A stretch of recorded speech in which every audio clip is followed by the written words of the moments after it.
रविराज साबळे आणि त्रिशूळ पाटील हे जे मराठी यूट्यूबर आहेत, या मराठी यूट्यूबरांना सध्या धमक्या येत आहेत। यांना धमक्या देणारे लोक नेमकं कोण आहेत? खरंच यांचा इतका मोठा अपराध आहे का?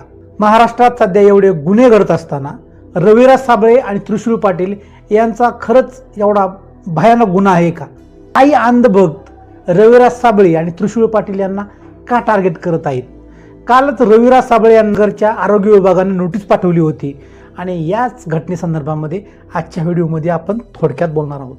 नमस्कार मित्रांनो, मी संदीप येनके पुन्हा एकदा एका नव्या व्हिडिओमध्ये आपलं सगळ्यांचं स्वागत करतो। बऱ्याच दिवसानंतर आपला हा लॉंग व्हिडिओ आलेला आहे आणि इथून पुढे आपला लॉंग व्हिडिओ कंटिन्यू येणार आहे। महाराष्ट्रात आणि देशात घडणाऱ्या गुन्हेगारीच्या घटनेच्या स्टोरी आपल्याला या चॅनलवरती पाहायला मिळत असतात आणि आज आपण अशाच एका स्टोरीविषयी पाहणार आहोत। ती स्टोरी म्हणजे रविराज साबळे आणि त्रिशूळ पाटील यांना नोटिसा येत आहेत। नोटिसा कोणाची येत आहेत? तर सरकारच्या नोटीस येत आहेत।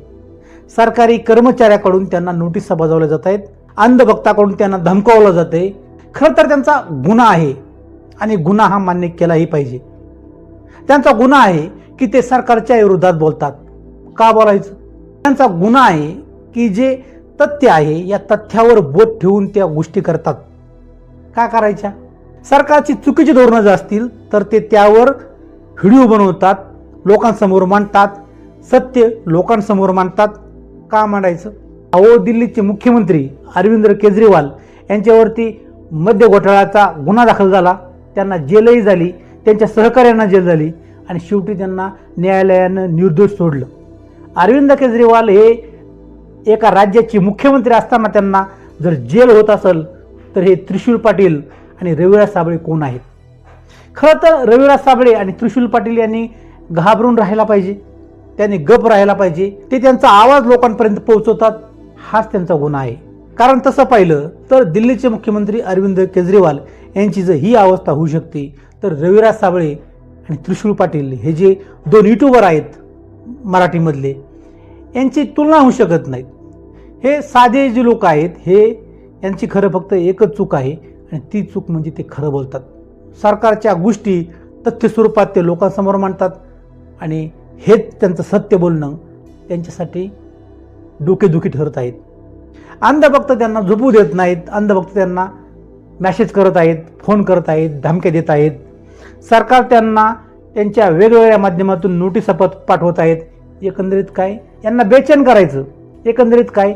यांना त्रास द्यायचा, यांना परेशान करायचं आणि मग हे एक दिवस त्यांचं व्हिडिओ बनवणं बंद करतील। म्हणजे आपल्या विरोधात कोणी बोलायलाच नको, आपल्याविषयी फक्त चांगल्या चांगल्याच गोष्टी बोलल्या पाहिजेत, असं सरकारचं धोरण दिसते आणि हे धोरण खरंच चांगलं नाही।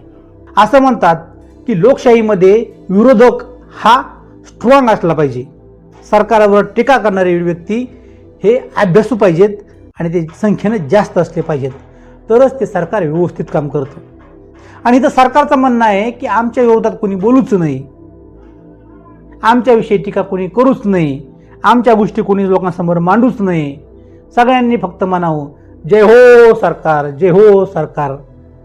आणि हे जय हो रविराज साबळे आणि त्रिशूळ पाटील हे करत नाहीत। याच्यामुळे त्यांच्यावर गुन्हे दाखल होत आहेत, त्यांच्यावर दबाव आणण्याचा प्रयत्न होत आहे, हे लोकांनी समजून घ्यायला पाहिजे।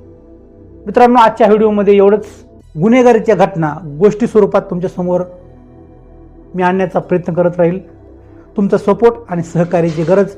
चॅनलवर जर नवीन असाल तर चॅनल नक्कीच सबस्क्राईब करा आणि हा व्हिडिओ तुम्हाला आवडला असेल तर नक्कीच लाईक करा, व्हिडिओला हाईप द्या।